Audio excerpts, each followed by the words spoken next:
बोलाउनुहोस्, साथीलाई बोलाउनुहोस्, नेताहरू बोलाउनुहोस्, युवाहरू बोलाउनुहोस्, उद्यमी बोलाउनुहोस्, कर्मचारी बोलाउनुहोस्, त्यसमा मैले के भूमिका निर्वाह गर्नुपर्छ मलाई जिम्मेवारी दिनु। यो जिम्मेवारी उहाँ के अरे चाहिँ हाम्रो केशव कामरेडले पनि त्यो जिम्मेवारी दिनुपर्छ। हाम्रो चाहिँ नगर सचिव कामरेडले पनि जिम्मेवारी दिनुपर्छ। यही भूगोल भावनाले तपाईँको चाहिँ हाम्रो धुरो कामरेडले पनि जिम्मेवारी दिनुपर्छ र चाहिँ टङ्कजीले जिम्मा, यसै गरी तपाईँको यहाँ चाहिँ सुवेदी कामरेडले जिम्मा लिनुपर्छ होइन।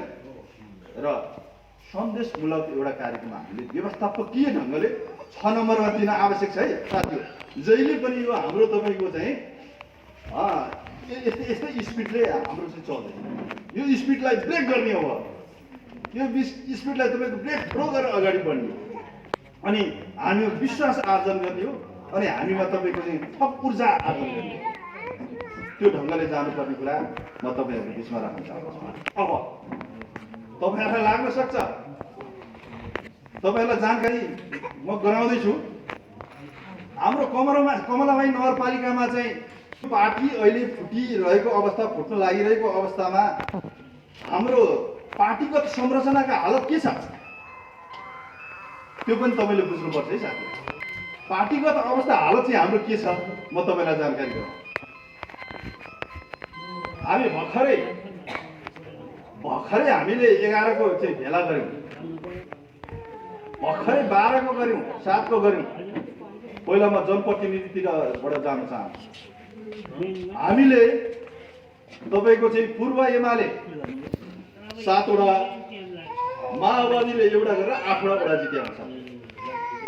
8 वटा वडाहरूमा आज 6 वटा वडा हामीलाई समर्थन गर्ने साथीहरू वडा अध्यक्ष हुनुहुन्छ।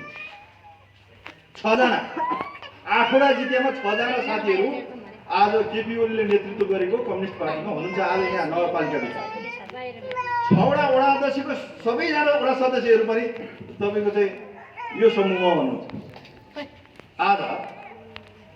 अनि यो नगरपालिकाभित्रको चाहिँ जिल्ला कमिटीको अवस्था के छ? 25 जना जिल्ला कमिटी सदस्यहरू मध्ये 3 जना साथीहरू उता जानु भएको छ। तपाईँहरूलाई थाहा छ, नाम भन्दै भने म भनिदिन्छु घर। बाँकी साथीहरू सबै यहीँ हुनुहुन्छ। सुन्नुहोस् है, बाँकी साथीहरू यहीँ हुनुहुन्छ। अनि कमलामाई नगरपालिकाको बोर्डको अवस्था के छ तपाईँलाई यो पनि जानकारी हो। कमलामाई नगरपालिकाको बोर्डको अवस्था 24 जनाको बोर्ड छ। त्यसले निर्णय गरेको कुरा तपाईँको तल चाहिँ विकास योजनाका कुराहरू लिएर सामाजिक कामका कुराहरू सबै कुरा चाहिँ प्रशासनिक कुराहरू त्यहाँ निर्णय हुन्छ। त्यो बोर्डमा 24 जना साथीहरू हुनुहुन्छ। र हामीलाई समर्थन गर्ने श्रद्धेय अध्यक्ष केपी ओलीले नेतृत्व गरेको नेकपासँग आबद्ध भएर बसेको साथीको संख्या 25 जनामा 14 जना तपाईँलाई जानकारी हो। अनि तपाईँको चाहिँ काङ्ग्रेसको साथीहरूको संख्या 7 जना छ भन्नुहोस् है। अनि मेयर र प्रवक्ता भएको प्रचण्ड र माधव नेपाल समूह जम्मा 2 जना साथी अवस्था यो। अनि कम्युनिस्ट पार्टीमा तपाईँको अहिलेको अवस्थामा कार्यकर्ता कहीँ गएका छैन। हामी अस्ति भर्खरै तपाईँको नगर भेला गऱ्यौँ। हाम्रो नगर भेलामा 350 जना साथीहरू उपस्थित थियो र मेयर र चाहिँ प्रवक्ता सहभागी भएको प्रचण्ड र माधव नेपाल समूहको कार्यक्रममा तपाईँले खोज्नुहोस् न, त्यो चाहिँ छँदैछ, फोटो छँदैछ। 14 जना कार्यकर्ता गएको छैन भनेपछि आज जनप्रतिनिधिको हिसाबले, कार्यकर्ताको हिसाबले, जनमतको हिसाबले हामी यो नगरपालिकाभित्र पहिलो शक्ति भएको कुरा तपाईँहरूको बिचमा म राख्न चाहन्छु। अब यो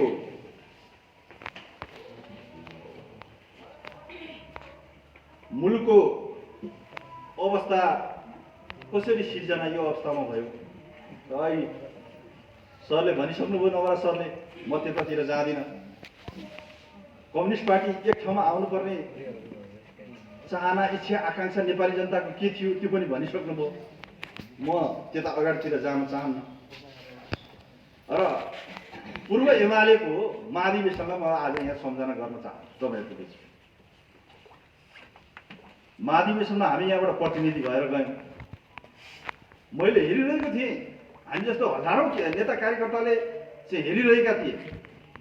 कम्युनिस्ट पार्टी नेकपा एमालेको 15 वर्ष नेतृत्व गरेको माधव नेपालले पार्टीलाई तेस्रो तहमा पुर्याए, तेस्रो स्थानमा पुर्याए निर्वाचन। 15 वर्ष नेतृत्व गरेको मान्छेले तेस्रो तहमा पुर्याए। अनि 9 महिनामै माधव नेपालको सरकार ढलेको। त्यो सरकारलाई तपाईँको चाहिँ दह्रो ढङ्गले अठ्याएको 22 महिनासम्म टिकाउने काम केपी ओलीले गर्यो। र 15 वर्षसम्म तपाईँको केपी ओलीले माधव नेपाललाई काँधमा बोक्या गरी, काँधै गनाउने गरी, छालै जाने गरी बोके। हामीले अपेक्षा गरेका थियौँ महाधिवेशनमा माधव नेपालले चाहिँ अब केपी ओलीलाई अध्यक्षको लागि सर्वसम्मत तपाईँ चुनिनु भयो भनेर घोषणा गर्नु होला भनेर हामीले चाहेका थियौँ। तर के गर्नुभयो? त्यो गर्नु भएन। निर्वाचनको प्रक्रिया अगाडि बढ्यो, 5 दिनसम्म तपाईँको निर्वाचन हुन सकेन। अनि उहाँको त्यो चाहिँ चुनावको नारा के आयो भने निर्वाचनको पार्टी अध्यक्ष हुने नारा। केपी ओली 15 दिनमा मरिहाल्छ। अनि पुनः अर्को चाहिँ महाधिवेशन गर्नको लागि किन तपाईँ भोट हाल्नुहुन्छ? त्यतिखेर त्यसरी कुरा आयो। आइसकेपछि हामीलाई साह्रो दुःख लाग्यो। तथापि तपाईँको चाहिँ निर्वाचन भयो, केपी ओलीले जित्नु होइन। र अनि निर्वाचनको प्रक्रियामा दुईटा पार्टी एक भएर चाहिँ अगाडि बढाउने क्रम अगाडि बढिरहेको थियो र सम्झौता पनि भइसकेको थियो। प्रचण्ड कामरेडले पछाडि के भन्नुभयो?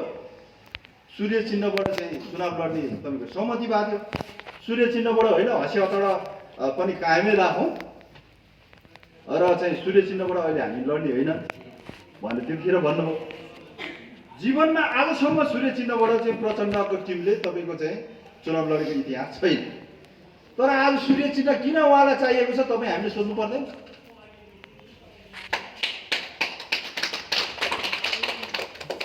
हिजो सूर्य चिन्हबाट चुनाव लडौँ र कामरेड भनेर सहमति गरेको कुरालाई उल्ट्याएर हँसी हतडा चाहिने, आज जीवनमा सूर्य चिन्हबाट चुनाव लडेको मान्छेलाई सूर्य चिन्ह खोजिरहँदा छिमेकीको गाई जसले घाँस कुडो पराल हालिरहन्छ, छिमेकमा चाहिँ गोठमा बाँधेको गाई मेरो हो भनेर छिमेकीलाई भन्नु गयो भने उसले तपाईँको चाहिँ भाटा निकालेर ठोक्छ।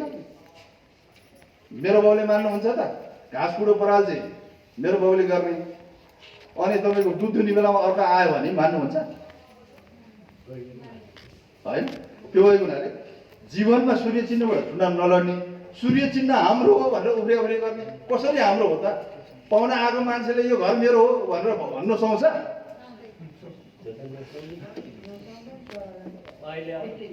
होइन, यस्तो अवस्था हो।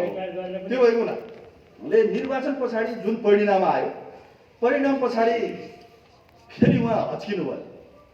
कसरी हच्किनु भयो भने जो चाहिँ सहमति भएको थियो, हामीले एउटै तपाईँको चाहिँ निर्वाचनको बेलामा प्रतिबद्धता पत्र बनाएको थियौँ र परिणाम आइसकेपछि फेरि शेरबहादुर देउपाले के भनिदिनु भयो भने होइन कामरेड, 5 वर्ष तपाईँ प्रधानमन्त्री चलाउनुहोस्, यो सहमति तोडिदिनु होला र हामी यो चाहिँ नेपाली काङ्ग्रेस र चाहिँ माओवादी मिलेर चलाउँ भनेपछि बन्न लागेको सरकार 1 महिना डिले भएको छ। त्यतिखेरदेखि सरकारको तपाईँको चाहिँ अनिच्छा जाहेर गरेको हो।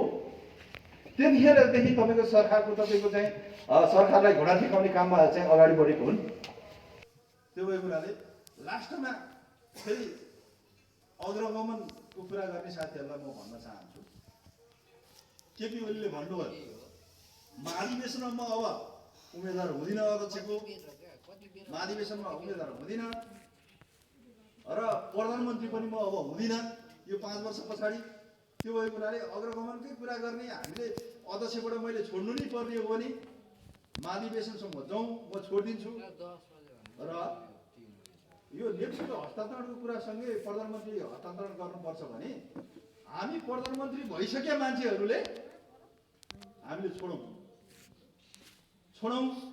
र हामी टेस्टेड भइसकेका छौँ, हामी प्रयोगमा आइसकेका छौँ, हामीले काम गरेको कुरा जनताले देखिसकेका छन्। त्यो भएको हुनाले तेस्रो व्यक्ति अरू कोही मान्छेलाई प्रधानमन्त्री बनाउन त भन्दा पनि माधव नेपाल टेर्नुहुन्न, भन्दा पनि प्रचण्ड टेर्नुहुन्न, भन्दा पनि झलराज टेर्नुहुन्न। अनि उहाँहरूले खोजेको कस्तो अग्रगमन हो? हस्तान्तरणको कुरा गरौँ भन्दाखेरि नटेर्ने। अनि 30 वर्षसम्म तपाईँको प्रचण्ड, बाबुराम गए, विप्लव गए होइन, बहिले गए होइन, अहिले धेरै धेरै साथीहरू छुट्नुभयो, तथापि पनि नमरेसम्म अध्यक्ष भइरहने कस्तो किसिमको अग्रगमन हो हामीले सोध्नु पर्दैन? त्यो भएको हुनाले जीवन्त नमरेसम्म नेतृत्व गरिरहने, नमरेसम्म कुर्सीमा बसिरहने अनि विभिन्न इसाराहरूमा, विदेशीको इसारामा यो मुलुकलाई बन्धक बनाइराख्ने अनि मुलुकले गति दिन्छ। आज इतिहास हामीले पढ्यौँ भने जङ्गबहादुरले कि राष्ट्रियताका सवालमा बोले, कि राजा महेन्द्रले चाहिँ तपाईँको बोले, आज यो बहुदलीय व्यवस्था पछाडि आज राष्ट्रियताको सवालमा, स्वाधीनताको सवालमा, मुलुकको चाहिँ सार्वसत्ताको सवालमा ठिङ्ग सतीसाल जसरी उभिएर बोल्ने मान्छे भनेको केपी ओली नै हो।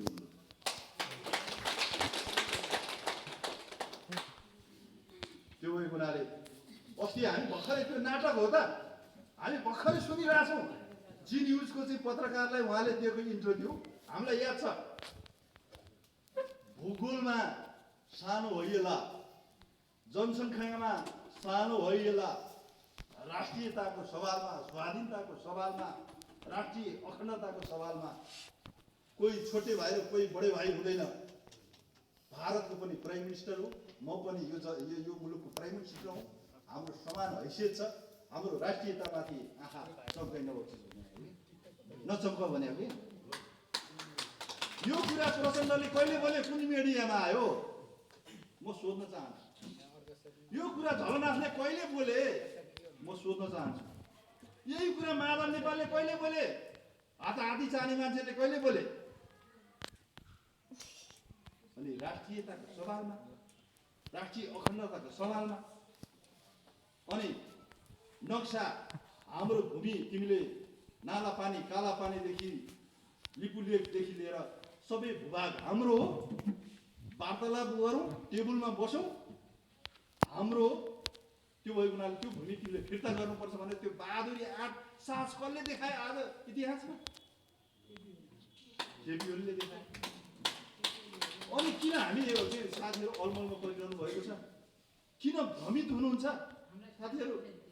त्यो भएको हुनाले राष्ट्रियताको सवालमा नि ठिङ्ग सतीसाल जसरी उभिने मान्छे केपी ओलीको पक्षमा आज जुन जनलहर छ, यसलाई हामीले संस्थागत गर्ने कुरा पार्टी व्यवस्थापकीय कामसँग जोडेर लानुपर्छ साथीहरू। अनि म भन्न चाहन्छु, घर भत्किएको बेला हामीलाई थाहा छ, हामीले भोगेका छौँ। घर भत्काएर नयाँ घर बनाउने बेला त गोठमा बस्नुपर्छ नि साथी हो, पर्दैन र? बनाऊ, घर बनिसकेपछि मात्रै पूजा कोठा हुन्छ, हाम्रो किचन हुन्छ, बेडरुम हुन्छ, अर्को के हुन्छ, पाहुना रुम हुन्छ, त्यतिखेर सुविधायुक्त तपाईँको चाहिँ घरियासी जीवन बिताउने हो। तर घर भत्किया बेला त गोठमै बस्ने हो नि। यो मुलुकको घर भत्किएको अवस्थामा नेतृत्व कसले गराए? घर बनाउने काम हामीलाई थाहा छ नि के कोहीले गरे होइन। हामी एउटा राज्य व्यवस्थाबाट अर्को राज्य व्यवस्थामा अवतरण गरिरहेको छौँ।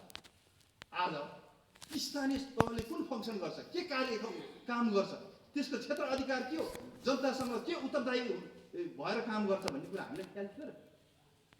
थिएन नि। अनि सङ्घीय सरकारले के काम गर्छ त्यो ख्याल थियो, अभ्यास थियो हामीसँग? थिएन नि। प्रदेश सरकारले के काम गर्छ त्यो अनुभव हामीसँग थियो? थिएन नि। त्यसलाई स्थापित गर्ने काम, त्यसलाई व्यवस्थापन गर्ने काम, त्यसलाई चलायमान बनाउने काम, त्यसलाई एउटा द्रुत गतिमा अगाडि बनाएर व्यवस्थापकीय कुरामा राज्यलाई लोकतान्त्रिक गणतन्त्र सङ्घीय मुलुकमा चाहिँ अवतरण गराउने नेतृत्व कसले गरे? केपी ओलीले। अनि राष्ट्रियताको सवालमा, राज्यको पुनर्संरचना व्यवस्थापकीय कुरा चाहिँ राज्यलाई चाहिँ अगाडि बढाउने सवालमा, भत्किएको घर बनाउने सवालमा अनि विकास निर्माणको कुरा गरौँ तपाईँलाई। आज एडिबीले 4500 स्कुलहरू बनाइदिएको छ। 4500 केपी ओलीको नेतृत्वमा अहिले चाहिँ सरकार चलिरहँदा। पानटेकी स्कुल गएर हेर्नु साथीहरू, यहाँ बसेका साथीहरू, म पनि त्यहाँ टिचर थिएँ एक समय, प्लस 2मा पढाउँथेँ। मैले के गर्थेँ, यत्रो ठुलो चाहिँ अग्लो चाहिँ पर्खाल थियो, पहाड थियो, त्यहाँ अनि विद्यार्थीले भन्थे ए आजसम्म मात्र मलाई तान भनेर 3टा विद्यार्थीले तान्थे अनि म क्लासभित्र पस्थेँ हो नि यहाँ दाइहरू हाँसिरहनु भएको त्यस्तो अवस्था थियो हाम्रो स्कुलको अहिले बनाएको त्यो स्वर्ग जस्तो स्कुल बनाएको छ अनि मलाई त लाग्छ त्यो भूकम्प किन ढिलो आएछ होइन त्यो भएको हुनाले 4500 त्यस्ता स्कुलहरू कल्पना गर्नुहोस् त 4500 स्कुल तपाईँको आज एडिबीले बनाएको हाम्रो जिल्लामा मात्रै तपाईँको लगभग तपाईँको चाहिँ 60-70वटा स्कुलहरू बनिसक्यो कमलाको कुरा हामी चाहिँ अखबारमा कति पढ्थ्यौँ साथीहरू कमला खोलामा वर्षुनी 10जना 15जना हाम्रो सिन्धुलीवासी दाजुभाइहरू बगेको कुरा हामी सुन्थ्यौँ आज मदन भण्डारी राजमार्ग आज बनिरहेको छ तपाईँ दुधौली जानुहोस् त आज सिन्धुली के भइरहेछ मणिखोला जानुहोस् त आज सिन्धुली के भइरहेछ मुलुकले विकासको गति कता लगिरहेछ सुर्कोशी ड्राइभर्सको कुरा कता पुगिरहेछ तपाईँले खोजी गर्नुहोस् त पुष्पलाल राजमार्गको काम के भइरहेछ खोजी गर्नुहोस् त आज अनि धरहराको कुरा इन्जिनियरले बनाएको हो भनेर उटपट्याङ कुरा गरेर हुन्छ केपी ओलीको नेतृत्वले बनाएको होइन मेरो घर मजदुरले बनाएको हुन्छ कि मन्दिरले बनाएको त्यो भएको हुनाले आज विकासको कुरामा होस् समृद्धिको कुरामा होस् तपाईँको चेतना शिक्षाको कुरामा होस् तपाईँको आज सातै प्रदेशमा सहरको नयाँ सहरको विकासको अवधारणा ल्याएर तपाईँको अरूमा पैसा छुट्याइसकेको छ बस्ती विस्तारको कुरा होस् अनि सरकारले यस्तो राम्रो काम यस्तो विकास र समृद्धिको कुरा जनताको भावना अनुसार अहिले यो चाहिँ राज्यको पुनर्संरचनाको व्यवस्था पक्की कुरा सँगै सकेर कामलाई अगाडि बढाइरहँदा यो डाहा यो छिर्किनी यो ढोका थुनाइ के को लागि हो साथी हो हामीले सोध्नुपर्छ कि पर्दैन अनि आफ्नो सरकारलाई काम गरिरहेको सरकारलाई भदौमा धेर छैन भदौ कि मङ्सिरमा केन्द्रीय कमिटीको बैठक बस्छ भदौमा के अरे त्यो केन्द्रीय कमिटीको बैठकले के भनेको छ भने हाम्रो सरकारले केपी ओलीको नेतृत्वको सरकारले तपाईँको 60वटा यो राम्रो काम गर्यो भनेर त्यही केन्द्रीय सदस्यहरूले हस्ताक्षर गरेको डकुमेन्ट हामीसँग छैन आज छ नि त भनिसकेपछि राष्ट्रियताको सवालमा केपी ओली हाई भए समृद्धि कामको पक्षमा हाई भए लोकतन्त्र र गणतन्त्र स्थापना गर्ने कुरा संरचनाको कुरामा व्यवस्थापकीय कुरामा यिनी हाई भए यिनलाई अब अविश्वासको प्रस्ताव ल्याएर फेल गराउनुपर्छ अनि आफ्नै पार्टीको श्रद्धेय अध्यक्षलाई अविश्वास प्रस्ताव ल्याउने आफ्नै पार्टीको तपाईँको चाहिँ हिजोको नेत्री आजको चाहिँ राष्ट्रपतिलाई महाअभियोगको प्रस्ताव ल्याउने अनि सरकारलाई फेलर बनाउने साथीहरूलाई हामीले सोध्नुपर्छ कि पर्दैन तिमीले के का लागि यो गरिरहेको छौ किन गरिरहेको छौ यो समृद्धि र तपाईँको जनताको इच्छा आकाङ्क्षा अनुसारको यो राष्ट्रियताको सवालमा नेपाली जनता एकजुट भइरहेको बेलामा तिमी किन यता सिन्धुलीगढी जाने पर्ने मान्छे तिमी यता माइथनतिर गइरहेको छौ फर्क्यौ साथी हो भन्नु पर्दैन तिमी गलत गरिरहेछौ तिमी भ्रम सिर्जना गरिरहेछौ तिमी देखेर पनि आँखा चिम्लिरहेछौ तिमी बिन्जेर पनि निन्द्रा लागेको चाहिँ तपाईँको नक्कल गरिरहेछौ नक्कली साथीहरू तिम्रो भ्रम चिर तिमी फर्क तिम्रो दिग्भ्रमिता तोड हामी प्रत्येक नेता कार्यकर्ताहरूले आज भन्नुपर्ने अवस्था छ म तपाईँलाई आह्वान गर्न चाहन्छु अब समय खड्किसकेको छ फेरि पनि अरू कार्यक्रममा हामी बसेर चाहिँ काम गरौँला नेतृत्वसँग हुनुपर्ने अर्को गुण भनेको हामीसँग योजना पनि हुनुपर्छ आज यो नगरपालिकाले कुनै योजना दिन सकेन साथीहरू म एकदम दृढताका साथ भन्न सक्छु हामीसँग प्राकृतिक स्रोत र साधन हाम्रो प्राकृतिक स्रोत र साधनको समुचित योजना बनाउन सकेन बाँड्न त हाम्रा आमाले भात पकाएर बाँड्छिन् तर त्यो भात पकाउने बेलामा चुलो चौकामा ल्याउने तेल र नुन भुटुनको जो मेरो बाउले गरिदिएन भने मेरा घरका सदस्यले गरिदिएन भने के बाँड्छन् साथीहरू त्यो भएको हुनाले हाम्रो क्षमता के हो चिन्नु पर्यो हाम्रो प्राकृतिक स्रोत र साधनहरू अथाह छन्, सम्भावना धेरै छ यो नगरपालिकाभित्र। 13वटा जिल्लासँग गाँसिएको यो नगरपालिका छ। हामीसँग 70% भूभाग तपाईँको जङ्गलले ओगटेको अरबौँ सम्पत्तिको तपाईँको चाहिँ अथाह तपाईँको जङ्गल हामीसँग छ, जडीबुटी छ। यहाँ भएका ढुङ्गा गिट्टी बलौटा उहाँ तपाईँको चाहिँ बर्दिवासमा बगेर जान्छ, त्यहाँ फुङ्गो थापेर हामी दिनको तपाईँको 20 लाखको ढुङ्गा गिट्टी बलौटा यहाँ ल्याउँछौँ। हामीसँग खोइ योजना, हामीसँग सिद्धार्थ खान छ, हामीसँग राष्ट्रियतासँग चाहिँ गाँसिएको सिन्धुली गढी छ, हामीसँग धार्मिक पर्यटकीय स्थल चाहिँ तल तपाईँको माइथन मन्दिर छ, खोइ योजना हामीसँग। अनि 2 करोड